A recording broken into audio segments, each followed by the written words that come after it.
Hello and welcome to my temporary tech Spurt towers here in sunny Noo Yoik. Noo Yoik! Practically a native. This right here, what you can see, pretty much my entire room minus the cosy. It's a wee bit on the cozy side, perhaps. Kind of reminds me when I first moved to London and I was basically living in some guy's cupboard. And I'm here for the Motorola launch, which will have happened yesterday by the time you watch this, but for me right now it's tomorrow. So hopefully I'll have posted some hot content all about that rather than just getting absolutely faced at the media bar. But anyway, this video isn't about that. Here's me from 2 days ago reporting on the latest OnePlus news. Some crazy Back to the Future shit this is. Tech Spurt Weekly.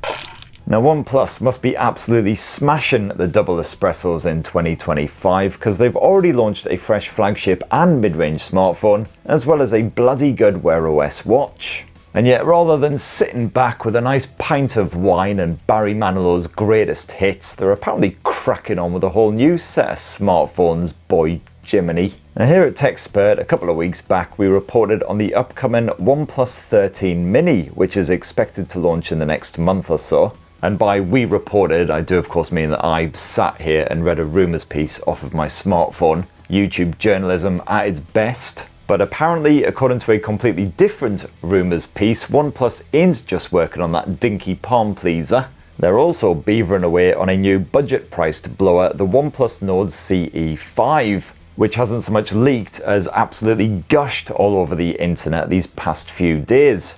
This happily affordable phone should be an upgrade to last year's Nord CE4 and CE4 Lite, and it sounds proper premium from the leaked specs, despite being cheap as chips. Not that expression really even works anymore, because the last time I got chips it cost me 8 f***ing quid, and I didn't even include the gravy. Trump's tariffs gone mad, or just regular potato-based piss-taking. Either way, the new updated 2025 version should be cheap as a packet of nearly expired yellow sticker McCains. Anyway, I digress. In some ways, the Nord CE5 should actually defecate all over some of the best flagships out there, starting with the stupidly huge 7,100 mAh capacity battery. That's even bigger than the Honor Magic 7 Lite's already enormous 6,600 mAh effort, which already delivered a full weekend of playtime as long as you didn't go too mental with it. And with a battery this ludicrously huge, it's just as well really that OnePlus has also chucked in a bit of 80-watt fast charging support. Another area where this phone merrily tweaks the nipples and blows off in the face of Samsung, Google, Apple, etc. And those leaks reckon that the Nord CE5 will be powered by Mediatek's Dimensity 8350 chipset, same as the Oppo Reno 13 Pro, one of my favourite premium mid-rangers of 2025. And that Oppo happily handled Wuthering Waves for hours at a stretch on higher graphic settings, although you will get slightly less RAM stuffed inside of the Nord CE5. Just 8 gigs of the stuff apparently, and there's been bugger all mention of the coolant tech so far. And this is one major area where I would expect a Nord CE5 Lite model to differ from the CE5. Probably won't have a chipset that's quite that capable, but frankly I don't really mind too much as long as they don't yet again bung in that bloody Snapdragon 695. Otherwise I may very well have to flip some tables and kick some badges in the face. As usual, you can expect a bright and poppy 6.7-inch OLED display with Full HD Plus resolution, topping off at 120Hz. However, word on the virtual street is also that the Nord CE5 will rock a single speaker, no stereo speaker action here. And according to leaked specs, the Nord CE5 will sport a 50meg Sony LYT-600 main shooter, backed by a simple 8meg IMX355 ultra-wide-angle snapper, while you'll also get a 16meg selfie cam up front. Now so far, so pan-poppingly fantastic, but the real cherry on the cake, or shot of Sambuca in the pint of Guinness, surprisingly not as rank as it sounds, is the 256 gigs of storage, which apparently will be expandable via micro SD, something that a lot of other manufacturers are slowly culling. The likes of Samsung got rid of that for the A56. And I just really hope that OnePlus offers these budget blowers in a colour as bold as this here CE4 Lite. It's bluer than Nelly the Elephant's fanny. And the Nord CE5 and CE5 Lite should be launching hopefully in the next month or so. But are you already hot under the collar in anticipation? Maybe not just under the collar, maybe you're hot absolutely everywhere. It'd be great to hear your thoughts down in the comments below. And now it's time for the segment that's small but satisfying. It's Uncle Spurt's We Won. Uncle Spurt's We Won. It's a short review, not his penis. Okay, it's a bit of a tough one this week because obviously I'm in New York. I'm not in the usual studio with a cupboard full of shiny shit waiting for review. Like, I could review the telephone, which to be honest I did confuse for the TV remote control for about 5 minutes. The only other option is this delicious looking American beverage which I purchased just half an hour ago from the local 7-Eleven. It's the Voodoo Ranger Juice Force IPA, quite a nice colourful can. It's from the Fort Collins Co. New Belgian Brewing Company. And I swear I didn't realise until I actually got back to my hotel room with it that it's 9.5%. So a few swigs of this and I'll probably be looking like the dude on the can. But let's give this cheeky wee bugger a go. Well, it's certainly quite the bouquet. I'm getting Satsumas and a strong hint of impending doom. Doesn't taste 9.5%, which is particularly dangerous. It doesn't make my burp smell too horrendous either, so overall, 4 out of 5. Viewer comments. Anyway, to the business at hand. So this week we start with Hexon Prime, who says, I can imagine him reviewing phones being super high as f***. I mean, to be perfectly honest, it probably wouldn't be much different at all. Maybe a little bit more drooling. The Benjo Gester says, I'd still watch this steaming pile of shit, even if I wasn't interested in phones. It's the funniest thing on YouTube. Thank you very much, Benjo. Much appreciated. His Ham One Package says, please change the intro. It's really uncomfortable. And by intro, do you mean the opening jingle? Tech Spurt Weekly. Honestly, mate, if I could think of a better jingle, I would change it in a heartbeat. But as you can probably tell from all of my jingles, I have all of the musical talent of a deaf marmoset. And Steve Bacon says, favourite single malt, Uncle Spurt? When it comes to whiskey, I'm absolutely 100% a basic bitch, to be honest. I'm quite happy just with a bit of Jura, a bit of Glenmorangie. I've had some really nice stuff from the Orkneys that people have brought me back from there. But honestly, at some point, I need to do a proper road trip around Scotland and do a bit of a distillery crawl. Who knows, might even make it into a YouTube series and call it work.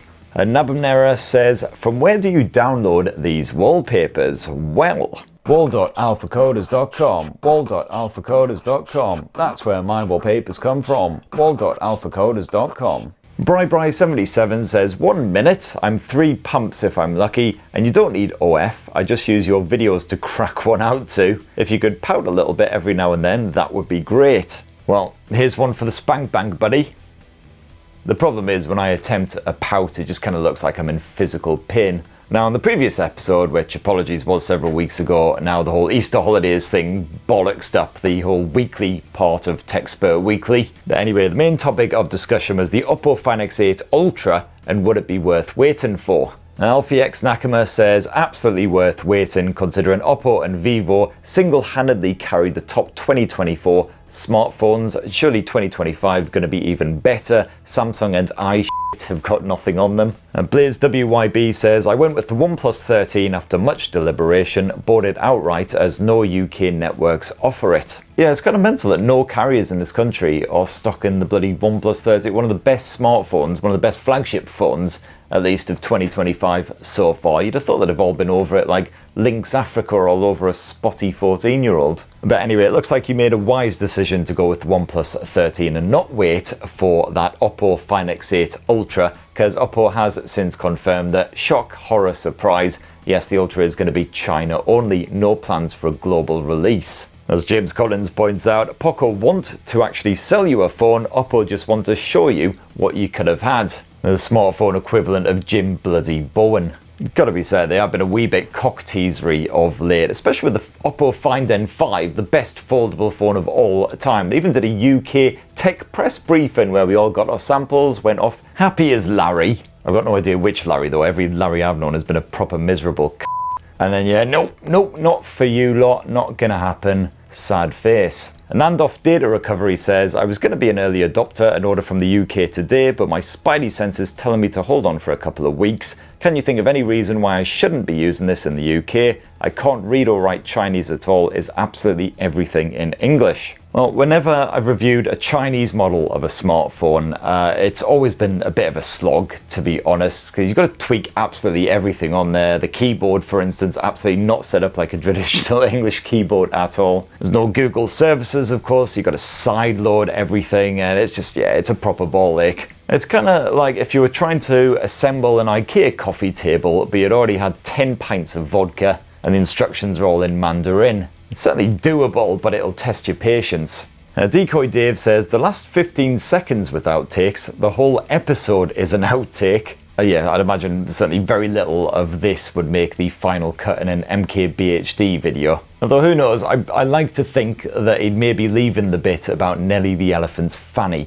Ryan IGI says, opinion on the Switch 2 console and the game prices. So yeah, I haven't really discussed the Switch 2 stuff since they officially launched it, so I quite like some of the new design aspects, the new Joy-Con controllers where they snap on and off nice and easy. Kind of gutted it's not an OLED display though, because I've got to admit, after using the Switch OLED, it's pretty much impossible to go back to the original Switch with that LCD display. It just looks kind of pants. The fact that it apparently takes 3.5 hours to charge up to full makes me kind of sad, because with my current Switch the problem is I'm constantly forgetting to charge it until about 10 minutes before I leave, so then I bung a plug in it and of course I manage to get about 2% charge before it's time to piss off. And yeah, 60-70 quid for a Nintendo first party title is absolutely batshit. And you know that price is never going to drop either. At best you'll get maybe 5-10 quid off in an Easter sale or whatever. As it is right now, I really struggle to justify spending 40-50 quid on the Switch in Nintendo titles. That's pretty much everything I've downloaded on there is literally a £3 indie game that I've picked up in some sale. GK Tamil and Respect says, bro, in videography, all-time first place iPhone, but second place, which phone in your opinion? The Xiaomi 15 Ultra or Samsung Galaxy S25 Ultra, or the Vivo X200 Pro, or the Oppo Find X8 Ultra. Well, I haven't tested the Oppo Find X8 Ultra yet, but I was really impressed by the Oppo Find X8 Pro when it came to the video stuff, especially the noise cancellation shenanigans. That was absolutely fantastic. It was almost otherworldly how good it was at cutting down on background racket. And if you're proper serious about your video, you want all the full pro controls and everything, then the Xiaomi 15 Ultra absolutely dumps its guts all over the iPhone, especially if you get the photography kit for it. ACDC12 says, after watching this video, if I was Colpay, not only would I not call you, I'd probably get your number just so I could block you. Yeah, still waiting for that restraining order to pop through the post. Marcus T.O. says, hello from sunny Singapore, Uncle Spurt. Hello, you jammy get. Although, isn't it like proper humid over there at the moment? It's been a wee while since I've been in Singapore, about 2 decades, just over. I seem to recall my armpits were rather dank the entire time. Just wondering if you think that the Pixel Watch 4 will be worth waiting for, because I'm very tempted by the Pixel Watch 3. Thanks. Well, unfortunately, Marcus, I've got to pull my pessimism pants on for this one. I can't see the Pixel Watch 4 making any serious updates to the Pixel Watch 3. It seems to be incremental upgrades all the way with these things. Still waiting on a proper hardcore resistive surface for that screen. It terrifies me every time I'm wearing one of those things that's going to get scratched up. But of course it's the battery life which gives me the major strop on with those things. I need something that can last at least 2 or 3 days, absolute minimum between charges. So even though I absolutely adore the pebbly design of the Pixel Watch and everything, frankly I just personally go with something like a OnePlus watch. Right, pessimism pants off, party pants right back on, preferably crotchless. Matt Sidford says, Chris, your thoughts on YouTubers who walk around comparing blowers cameras? This one has better dynamic range bullshit. Or the app opening speed tests. I mean, are those video speed test things even still a thing? I haven't seen one of them pop up in my feed for ages, to be honest. But yeah, I mean, if you know me, you know I like benchmarking about as much as I like pubic lice. Of course, unfortunately, quite a few people out there in YouTube land do like a benchmark, to the point where if you don't do a benchmark in a video, quite a lot of comments will just be calling you a festering jobby blighted with cock rot, which, you know, is absolutely accurate, but still hurtful. Anyway, bang out of time, so I better make this the last comment of this week. Etienne Sharp says, given the new TechSpurt Weekly enthusiasm for acronyms, may I offer up gonorrhea? Gladly open a new or recently released hardware, especially alcoholically. Very, very good indeed, sir. Frankly, I don't think I could ever top that, given several years and unlimited supplies of whiskey. So let's just end it right there. Many thanks to everyone who commented, not last week, whenever it was I actually did another one of these things. Sorry, I promise it'll be a bit more regular from now on, at least until the next school holidays or the next time that life gives me a proper kick up the cock. And please do scribble your comments down in the little commenty box thing down below, and we'll barrel our way merrily through as many of those as possible next week. And speaking of next week, what the f is next week?